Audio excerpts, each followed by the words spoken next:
নমস্কার। গল্পের ঝুলিতে সকল শ্রোতা বন্ধুদের স্বাগত জানাই। আজ আপনাদের জন্য গল্পের ঝুলিতে রয়েছে জলধর সেনের লেখা বাতাসি। গল্পটি ভালো লাগলে একটা লাইক এবং কমেন্ট করে জানানোর অনুরোধ রইল। আর চ্যানেলে নতুন হয়ে থাকলে আরও গল্প শোনার জন্য চ্যানেলটি সাবস্ক্রাইব করতে কিন্তু ভুলবেন না। তাহলে চলুন শুনে নেওয়া যাক আজকের গল্প। বাতাসি জেলের মেয়ে। বাপ নাই, মা নাই, ভাই নাই। থাকিবার মধ্যে আছে এক বুড়ি ঠাকুরমা। সকলে মরিয়া গেল। যাহাদের পরে মরিবার কথা তাহারা আগে চলিয়া গেল। বুড়ি রহিল, আর রহিল তাহার বুড়া বয়সের একমাত্র অবলম্বন বাতাসি। বাতাসি নামটার একটু ইতিহাস আছে। বাতাসির বাপ মার অনেকদিন সন্তান হয় নাই। তাহারা কত দেবতার মানত করিয়াছে, কিন্তু দেবতারা পাঁঠা, মহিষ, ষোড়শোপচার পূজা প্রভৃতির লোভ সংবরণ করিয়াছিলেন। মৎস্যজীবীর পুত্র সন্তান লাভে হতাশ হইয়াছিল। অবশেষে একদিন তাহার গৃহিণী গঙ্গাদেবীকে এক মন বাতাসা মানত করিল। গঙ্গাদেবীর বোধ হয় সে সময় বাতাসা খাইবার স্বাদ হইয়াছিল। তিনি বাতাসার লোভে ভুলিয়া গেলেন। জেলের ঘরে একটি মেয়ে জন্মিল। মেয়ের ষষ্ঠী পূজার দিন এক মন বাতাসা গঙ্গাদেবীকে নিবেদন করিয়া দিয়া পাড়ার সকলে তাহাতে যথাযোগ্য ভাগ বসাইল। পুরোহিত মহাশয় বলিলেন, বাতাসা দিয়া যখন মেয়ে পাইয়াছে তখন মেয়ের নাম থাকুক বাতাসি। পুরোহিতের কথা মতো মেয়ের নাম হইল বাতাসি। বাতাসির বয়স যখন 13 বৎসর, তখন তাহার পিতা বুঝিল আর বিবাহের চেষ্টা না করিলে নয়। জেলের ঘরের মেয়ে একটু বেশি বয়স পর্যন্ত অবিবাহিতা থাকিলেও সমাজে বড় কথাবার্তা হয় না। রামমোহনের ওই একটি মাত্র মেয়ে, যে কয়দিন ঘরে রাখিতে পারা যায় থাকুক না, এই ভাবিয়া পিতামাতা বিবাহের বিশেষ চেষ্টা করে নাই। বিশেষত তাহারা মনে মনে বর স্থির করিয়া রাখিয়াছিল। হরি হালদারের পুত্র স্বরূপ বেশ ছেলে। হরি হালদার গাঁয়ের পার্শ্বের ইছামতি নদীর পাটনি, 2 পয়সা রোজগার করে। এই পাটনিগিরিটা সে একরকম মৌরসি করিয়াই লইয়াছিল। ঘাট ডাকের সময় গ্রামের আর কেহ ডাকিত না। হরি যাহা হয় দিয়া ঘাট ইজারা লইত। বাতাসির পিতামাতার স্বরূপের সঙ্গেই কন্যার বিবাহ দিবার ইচ্ছা ছিল। এতদিন কথাটা বলি বলি করিয়া বলা হয় নাই। এখন মেয়ে 13 বৎসরে পড়িল, সুতরাং আর অপেক্ষা করা সঙ্গত নয়। রামমোহন প্রস্তাব করিল। হরি আনন্দে সম্মত হইল। মেয়ে সুন্দরী, স্বরূপের সঙ্গে বাতাসি শৈশবে কত খেলা করিয়াছে, নৌকায় চড়িয়াছে, দুইজনের খুব ভাব। কিন্তু বিবাহের কাল বিলম্ব হইল। স্বরূপের তখন 20 বৎসর বয়স। জোর বৎসরে ছেলের বিবাহ দিতে স্বরূপের মাতার আপত্তি হইল। রামমোহন বলিল, বেশ, এত তাড়াতাড়ি কি, 1 বৎসর পরেই বিবাহ হইবে। বৎসর যাইতে না যাইতেই স্বরূপের মা মরিল। গ্রামের 10 মাতব্বর বলিলেন, 1 বৎসর মরণা শৌচ, তাহার পূর্বে বিবাহ শাস্ত্রসঙ্গত নহে। রামমোহন বলিল, বেশ। এইভাবে 2 বৎসর গেল। বাতাসির বয়স তখন 15। বিবাহের আয়োজন হইতে লাগিল। হরিহালদারেরই বিশেষ আগ্রহ। তাহার ঘরে স্ত্রীলোক নাই, কিন্তু তাহাদের আগ্রহ হইলে কি হয়, প্রজাপতি ঠাকুর নিতান্তই বাঁকিয়া বসিলেন। ঠাকুরই মন্ত্রণা করিয়া ওলা দেবীকে গ্রামে ডাকিয়া আনিলেন। গ্রামে হাহাকার উঠিল। দেবী প্রথমেই জেলে পাড়ায় প্রবেশ করিলেন। পাড়াটা নদীর তীরেই কিনা। আজ ও বাড়ি রসিক দাস গেল, কাল ফটিকের ছেলেটা গেল, তারপর দিন হরি আক্রান্ত হইল। 24 ঘণ্টার মধ্যেই সে মরিল। রামমোহন ওলা ওঠার বীজ লইয়া ঘরে গেল। সে ঘরে গিয়া দেখে তাহার স্ত্রী তাহার অগ্রে যাইবার জন্য প্রস্তুত হইয়াছে। একই দিনে একই সময়ে স্বামী স্ত্রী চলিয়া গেল। দেবী রামমোহনের বৃদ্ধা মাতাকেও কিছু বলিলেন না, বাতাসিকেও কিছু বলিলেন না। তাহার পর ক্ষুদ্র হরিশপুর গ্রামের 139 জনের হিসাব নিকাশ করিয়াই দেবী গ্রামান্তরে চলিয়া গেলেন। বাতাসের বিবাহ চাপা পড়িয়া গেল। কাহার বিবাহ কে দেয়? 2-3 মাস কাটিয়া গেল। রামমোহন মেয়ের বিবাহের জন্য 300 টাকা সঞ্চয় করিয়াছিল, তাহাই ভাঙিয়া বাতাসী ও তাহার ঠাকুমার দিন চলিতে লাগিল। এমন সময়ে একদিন পুরোহিত মহাশয় রামমোহনের বাড়িতে পদধূলি দান করিলেন। অন্যান্য কথার পর তিনি বলিলেন, মোহন তো চলিয়া গেল, এখন আমাকেই তো তোমাদের মঙ্গল অমঙ্গল দেখিতে হয়। তা এখন মেয়েটার কোনো রকমে 7 পাক দিতে তো হয়, কি বলো? বুড়ি বলিল, তা তো বটেই, আমাদের তো আর কেউ নেই, আপনি আছেন, যা হয় আপনি করেন। পুরোহিত মহাশয় বলিলেন, আমি স্বরূপকেও বলি, গ্রামের 10 জনকেও বলি, যাতে শুভকর্মটা এই মাসেই হয়ে যায়, তাই করা যাবে, সেজন্য তুমি ভেবো না। এই বলিয়া পুরোহিত ঠাকুর চলিয়া গেলেন। বাতাসী ঘরের মধ্যে বসিয়া ছিল, সে সব কথা শুনিল। পুরোহিত চলিয়া গেলে বাতাসী তাহার ঠাকুরমাকে বলিল, ঠাকুরমা, আমি সব শুনেছি, তোমরা যাই বলো আর যাই করো, আমি বিয়ে করব না। বাবা গেল, মা গেল, বিয়ে আর যায় না। বুড়ি নাতনির কথা শুনিয়া একেবারে অবাক। একটু চুপ করিয়া থাকিয়া বুড়ি বলিল, তুই বলিস কি বাতাসী, বিয়ে করবি নে?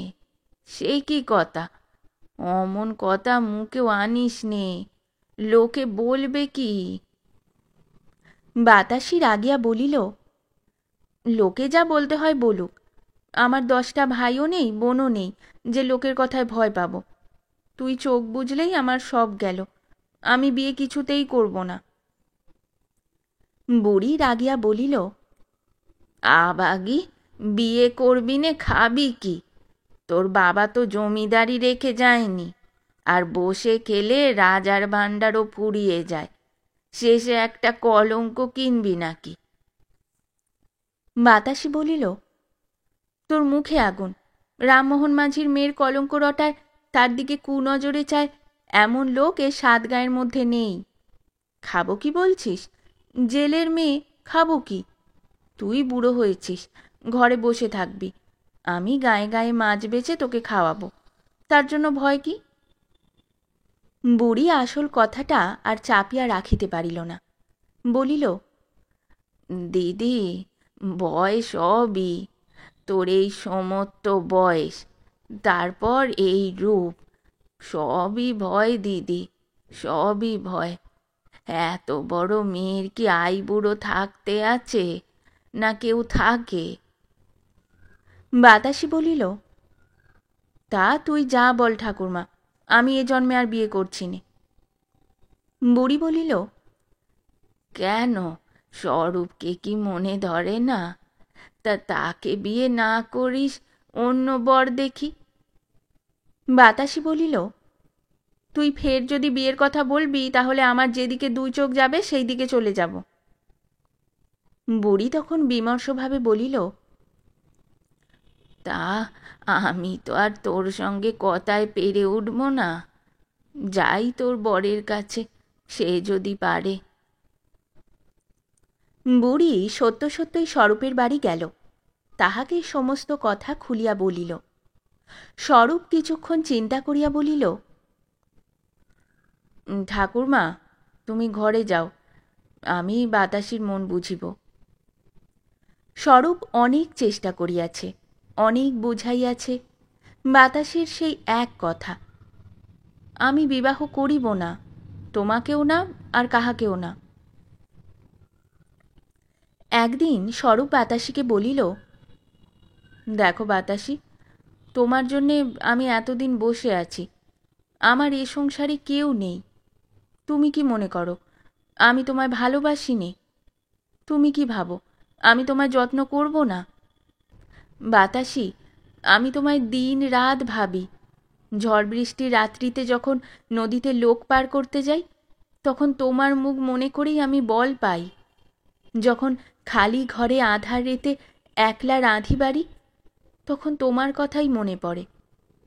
কতদিন তোমার কথা ভাবতে ভাবতে রাত হয়ে যায়, আর রাঁধি নে, না খেয়েই পড়ে থাকি। তারপর সকালবেলায় যখন তোমাকে দেখি, তখন মনেও হয় না যে আগের রাত্রি আমার উপবাস গিয়াছে। বাতাসি। স্বরূপ আর কিছু বলিতে পারিল না, তাহার চক্ষু অশ্রুসিক্ত হইয়া উঠিল। স্বরূপের কথা শুনিয়া বাতাসির মন নরম হইল কিনা বলিতে পারি না, কিন্তু আজ সে স্বরূপের সঙ্গে অনেক কথা কহিল। অন্যদিন স্বরূপের কথায় সে কানও দিত না। আজ সে স্বরূপকে বলিল, তোমাকে সোজা কথা বলি, দেখো তোমার কেউ নেই, আমার বুড়ি ঠাকুরমা আছে। তোমার সঙ্গে আমার বিয়ে হলে ঠাকুরমা কোথায় যাবে? তুমি বলবে আমার বাড়িতে সে থাকবে, তা হতেই পারে না। রামমোহন মাঝির মা দুটো ভাতের জন্য তার নাত জামাইয়ের বাড়িতে থাকবে, তা আমি কিছুতেই সইতে পারবো না। আমি নিজে রোজগার করে আমার ঠাকুরমাকে খাওয়াবো, তাকে তোমার দৌড়ে আসতে দেব কেন? অহংকারী বলো আর যাই বলো, তোমায় আমি বলছি, আমার যে কথা সেই কাজ। হয়তো তুমি বলবে তুমি আমাদের বাড়ি এসে থাকবে, তোমাকে ভালোবাসি আর নাই বাসি, তুমি ঘর জামাই হতে যাবে কেন? যে নিজের বাপের ভিটে ছেড়ে বিয়ের লোভে ঘর জামাই হতে চায়, আমি তাকে বিয়ে করব না। তুমি আর আমাকে কিছু বলো না। এরপর থেকে যদি তুমি আমার বিয়ের কথা তোলো, তোমার সঙ্গে আমি কথাও কইব না। স্বরূপ নির্বাক হইয়া বাতাসির কথা শুনিল। তাহার কথা শেষ হইলে স্বরূপ কি বলিতে যাইতেছিল, কিন্তু বাতাসি তাড়াতাড়ি ঘরে চলিয়া গেল। স্বরূপ কি ভাবিতে ভাবিতে খেয়া নৌকায় গিয়া বসিল। বাতাসি এখন মাছ বিক্রয় করিয়া বেড়ায়। নদীর তীরে তীরে ঘুরিয়া জেলেদের নিকট হইতে সে মাছ কিনিয়া ওপারের হাটে যায়। সেখানে মাছ বিক্রয় করিয়া হাটের পরে আবার নদী পার হইয়া ঘরে আসে। প্রথম প্রথম কয়েকদিন সে স্বরূপের নৌকাতেই পার হইত। স্বরূপও সুবিধা পাইলেই বাতাসিকে কত কথাই বলিত। বাতাসি কোনো কথার উত্তর দিত না। 1 মাস পরে একদিন বাতাসির মাসের পারের পয়সা 4 আনা স্বরূপকে দিতে গেল। স্বরূপ পয়সা লইয়া নদীর জলে ফেলিয়া দিল। তারপর বলিল, বাতাসি, তুমি কি মানুষ? কি বলে আমায় পারের পয়সা দিতে এলে? বাতাসি এ কথার আর উত্তর করিল না, চুপ করিয়া ঘরে চলিয়া গেল। সেই দিন হইতে সে স্বরূপের ঘাটে আর পার হইত না। একক্রোশ ভাটিতে আর একখানি খেয়া ছিল, বাতাসি সেই খেয়ায় পার হইত। তাহাতে এপার ওপারে প্রায় 2 ক্রোশ পথ হাঁটিতে হইত, কিন্তু সে তাহা গ্রাহ্যই করিত না। এদিকে স্বরূপের খেয়ায় প্রতিদিন কত লোক পার হইত। দূর হইতে লোকে যখন আসিত, তখন স্বরূপ মনে করিত উহাদের মধ্যে বাতাসি নিশ্চয়ই আছে। তাহারা ঘাটে আসিত, বাতাসি তাহাদের সঙ্গে নাই। স্বরূপ একটা দীর্ঘ নিঃশ্বাস ফেলিয়া নৌকা ছাড়িয়া দিত। কতদিন সে নৌকা লইয়া বসিয়া থাকিত, তাহার বুক ভাঙিয়া কান্না আসিত। বাতাসিকে পার করিবার জন্য সে কত আগ্রহে পথের দিকে চাহিয়া বসিয়া থাকিত। দিনের পর দিন গেল, বাতাসি আর পার হইবার জন্য আসে না। সন্ধ্যার সময় যখন পারের লোক আসিত না, স্বরূপ তখন নৌকায় বসিয়াই আকাশ পাতাল ভাবিত। একটু শব্দ হইলেই তীরের দিকে চাহিয়া দেখিত। তাহার মনে হইত এইবার হয়তো বাতাসি আসিতেছে। এমনই করিয়া কিছুদিন গেল। একদিন অপরাহ্নে বড় ঝড় উঠিল। বেলা 3টা হইতে আকাশে মেঘ সাজিতেছিল। 4টা বাজিতে না বাজিতেই ঝড় উঠিল। যেমন ঝড় তেমনই বৃষ্টি। ইছামতি নদী গর্জন করিতে লাগিল। চারিদিক অন্ধকার হইয়া গেল। আকাশে প্রলয়ের মেঘ গর্জিতে লাগিল। স্বরূপ খেয়া নৌকাখানি ডবল কাছি দিয়া তীর সংলগ্ন করিল। বৃষ্টিতে তাহার কাপড় ভিজিয়া গেল। সে তখন তাড়াতাড়ি তাহার কুটিরে যাইয়া আশ্রয় গ্রহণ করিল। ভিজা কাপড় ছাড়িয়া এক ছিলিম তামাক সাজিয়া স্বরূপ ধূমপানের আয়োজন করিতেছে। এমন সময় বাহিরে যেন একটা শব্দ হইল। স্বরূপ কান পাতিয়া শুনিল, কে যেন ঘরের পার্শ্বে আসিয়া দাঁড়াইল। তাহার পরেই অতি কোমল কণ্ঠে কে ডাকিল, স্বরূপ। এ যে চেনা গলা! এই কণ্ঠস্বর শুনিবার জন্য স্বরূপ যে আজ 1 মাস কান পাতিয়া প্রতীক্ষা করিতেছিল। কিন্তু আজ এই কি? এমন অসময়ে, এই দুর্যোগে প্রবল ঝড় বৃষ্টি মাথায় করিয়া বাতাসই আসিবে কেন? না না, বাতাসই নয়। স্বরূপ মনে করিল তাহার ভ্রম হইয়াছে। এই ঝড়ে, এই দুর্দিনে বাতাসই তাহার কুটির দ্বারে আসিবে, তাও কি হয়? তবুও স্বরূপ কান পাতিয়া রহিল। হায় মোহ! এবার শব্দটা আরও একটু স্পষ্ট হইল। কে ডাকিল, স্বরূপ, স্বরূপ, ঘরে আছো?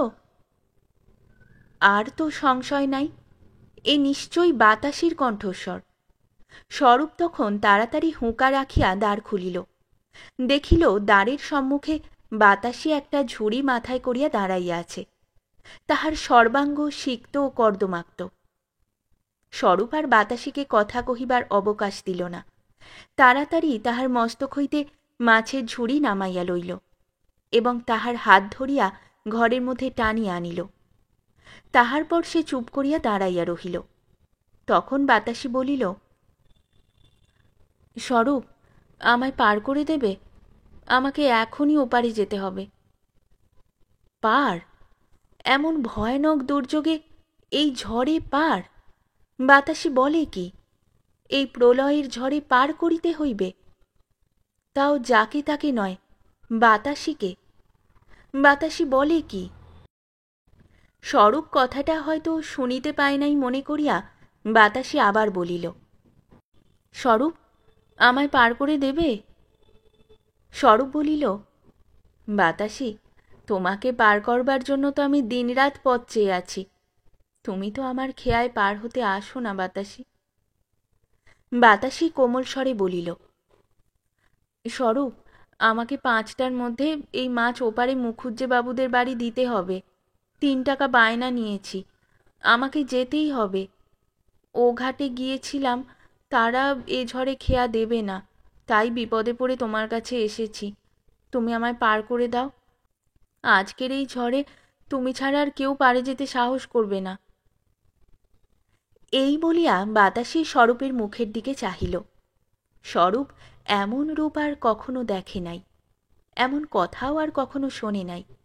সে বলিল, বাতাসি, তোমায় পাড়ে দিয়ে যাব, তার আবার কথা কি? কিন্তু তোমায় না গেলে হয় না। তুমি এইখানে থাকো, আমি ওপারে মাছ পৌঁছে দিয়ে আসি। বড় তুফান বাতাসি, আজ বড় তুফান।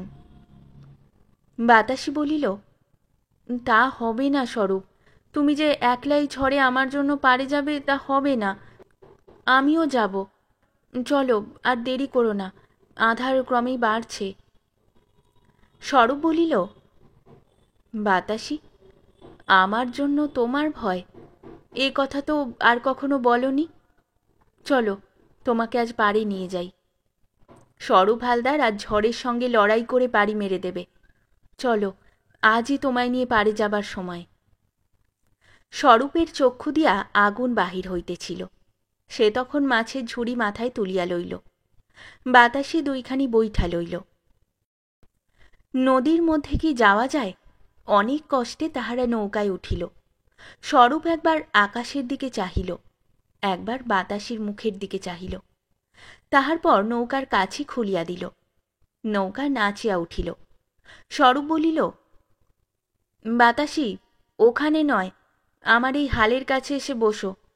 দেখো স্বরূপ তোমায় পাড়ে নিয়ে যেতে পারে কিনা। সত্য সত্যই স্বরূপ আর ঝড়ের সঙ্গে যুদ্ধ করিতে করিতে অগ্রসর হইতে লাগিল। বাতাসি থাকিয়া থাকিয়া বলে, বাঁই স্বরূপ, বাঁই টান রেখো, ওই ঢেউটা কেটে ওঠো। আর বিহ্বল দৃষ্টিতে সে এক একবার স্বরূপের দিকে চায়। কি অপূর্ব কৌশল, কি আশ্চর্য শক্তি! স্বরূপ নিজে নিজেই বলিতে লাগিল, চল মোর ভাই, আরেকটু, আরেকটু, এই ঢেউটা কাটাতে পারলেই হয়। সাবাস জোয়ান! নিজের বলবৃদ্ধির জন্যই স্বরূপ কথা কহিতেছে। যখন এক একবার সে ক্লান্ত হইয়া পড়ে, তখন সে বাতাসির মুখের দিকে চায়, আর তাহার বুকে নূতন করিয়া বল আসে। ঝড় বৃষ্টির সহিত তুমুল সংগ্রাম করিয়া স্বরূপের নৌকা পাড়ে পৌঁছিল। স্বরূপ এক লম্ফে তীরে নামিয়া নৌকা টানিয়া ধরিল। তাহার পর নদী তীরের বটগাছের সঙ্গে নৌকার কাছি বাঁধিল। তখনও সন্ধ্যা হয় নাই। স্বরূপ ক্লান্ত হইয়া নদী তীরে বসিয়া পড়িল। তখন বৃষ্টি পড়িতেছে। বাতাসি তখন স্বরূপকে বলিল, স্বরূপ, আজ আর ওপারে গিয়ে কাজ নেই, নৌকা এখানেই থাক। তুমি ওপরে চলো, বাজারে একটা দোকানে আজ তুমি থাকিও। আমার সঙ্গে তো কিছুই নেই, বাবুদের বাড়ি যে টাকা পাবো তার থেকে কিছু তোমাকে দিয়ে আসব। তুমি খেয়ে দে রাত্রিটা কাটিয়ে দিও, আমি বাবুদের বাড়ির এক কোণে পড়ে থাকব। কি বলো? স্বরূপ উঠিয়া দাঁড়াইল, বলিল, তা হবে না বাতাসি, তোমাকে না নিয়ে আমি কোথাও যাব না। তোমায় পাড়ে এনেছি, তোমায় ঘরে নিয়ে যাব। যতক্ষণ তুমি না আসবে ততক্ষণ পথের দিকে চেয়ে আমি এই খেয়া নৌকায় বসে থাকব, মাথায় আকাশ ভেঙে পড়লেও নড়ব না। বাতাসি হাসিয়া বলিল, আর যদি আমি না আসি? তাহলে স্বরূপেরও এ জীবনের মতো খেয়া দেওয়া শেষ, আর স্বরূপ কাউকে পার করবে না। যাকে পার করবার জন্য সে এতদিন বেঁচে ছিল, সে যদি আর পারে না যায়, স্বরূপের খেয়া দিয়ে কাজ কি? বাতাসি মাথা নিচু করিয়া কি ভাবিল, তাহার পর বলিল, তুমি নৌকোয় থাকো, আমি মাছ পৌঁছে দিয়ে আসছি, তারপর দুজনে ঘরে যাব। এই বলিয়া বাতাসি মাছের ঝুড়ি মাথায় করিয়া তীরে উঠিল। স্বরূপ এক দৃষ্টিতে তাহার দিকে চাহিয়া রহিল। বাতাসি যখন অদৃশ্য হইল, তখন দীর্ঘ নিঃশ্বাস ফেলিয়া সে নৌকার উপর বসিয়া পড়িল। যখন সন্ধ্যা হয় তখন বাতাসি ফিরিয়া আসিল। তখন আকাশে আরও একখানা ঘন কালো মেঘ উঠিতেছিল। নদীতীর অন্ধকার, ঘাটে একখানিও নৌকা নাই। বাতাসি ডাকিল, স্বরূপ! স্বরূপ উত্তর দিল, বাতাসি। এক লম্ফে নৌকা হইতে নামিয়া স্বরূপ বাতাসির নিকট উপস্থিত হইল। বাতাসি আকাশের নূতন কালো মেঘখানি দেখাইয়া বলিল, স্বরূপ, ও মেঘখানি বড় ভালো নয়, মেঘের গতিক দেখে নৌকো ছাড়লে হতো। স্বরূপ মেঘখানির দিকে চাহিয়া বলিল, ও কিছু নয়, ও মেঘ উঠে আসতে আসতে আমরা পাড়ি জমিয়ে দেব। ওই তো ওপারে ঝাউ গাছ দেখা যাচ্ছে, দেখতে দেখতে চলে যাব। তুমি নৌকায় উঠে ভালো করে বসো, কোনো ভয় নাই। বাতাসি বলিল, স্বরূপ, মেঘখানি একটু দেখে গেলেই হতো, এখনই তুফান উঠবে, আকাশের গতিক ভালো নয়। স্বরূপ সে কথায় কর্ণপাত না করিয়া নৌকা ছাড়িয়া দিল। সিকিখানি নদী যাইতে না যাইতেই একেবারে আকাশ ভাঙিয়া ঝড় আসিল। স্বরূপ বলিল, বাতাসি, ভয় নাই, ওই তো ডাঙা দেখা যাচ্ছে, দেখতে দেখতে যাব। বাতাসি একটু দূরে বসিয়াছিল, সে তখন স্বরূপের আরও একটু নিকটে আসিয়া বসিল। স্বরূপ সিংহ বিক্রমে হাল চালাইতে লাগিল। এমন সময় হঠাৎ হালখানি ভাঙিয়া গেল। স্বরূপ জলে পড়িতে পড়িতে বাঁচিয়া গেল। নৌকা ঢেউয়ের উপর আছাড় খাইতে লাগিল। স্বরূপ তখন চিৎকার করিয়া উঠিল, বাতাসি, এবার নৌকা গেল, আর রক্ষা নাই, বৈঠা কই? তখন বৈঠা খুঁজিয়া পাওয়া যায় না। তাহাদের অজ্ঞাতে বৈঠা দুইখানি জলে পড়িয়া গিয়াছিল। তখন স্বরূপ বলিল, বাতাসি, আর রক্ষার উপায় নাই, আমার জন্য ভাবছি না বাতাসি, কিন্তু আজ যে নৌকায় তুমি রয়েছ, তোমাকে আজ বাঁচাতে পারছি না, এ কষ্ট যে মরলেও যাবে না। বাতাসি, কেন তোমায় এই ঝড়ের মধ্যে নৌকায় তুলেছিলাম? কেন তোমার কথা শুনলাম না? আমি তোমাকে মেরে ফেললাম, বাতাসি, ওই যে ঢেউটা আসছে, ওই ঢেউয়েই আমাদের নৌকা ডুবে যাবে। বাতাসি তখন উঠিয়া দাঁড়াইয়াছে। সে বলিল, স্বরূপ, আমি কি মরতে ভয় পাই? এসো, দুইজনে আজ গলা জড়িয়ে ধরে মরি। আজ আমাদের বিয়ে স্বরূপ, আজ আমাদের বিয়ে। এই বলিয়া বাতাসি স্বরূপের গলা জড়াইয়া ধরিল। বাতাসি তখন চিৎকার করিয়া বলিল, স্বরূপ, চলো, আজ আমরা পাড়ে যাই।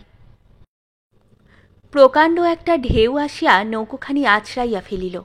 স্বরূপ ও বাতাসি দৃঢ় আলিঙ্গনে বদ্ধ হইয়া ইছামতির গর্ভে ডুবিয়া গেল। আজও বদনগঞ্জের লোকেরা স্বরূপ বাতাসির গল্প করে।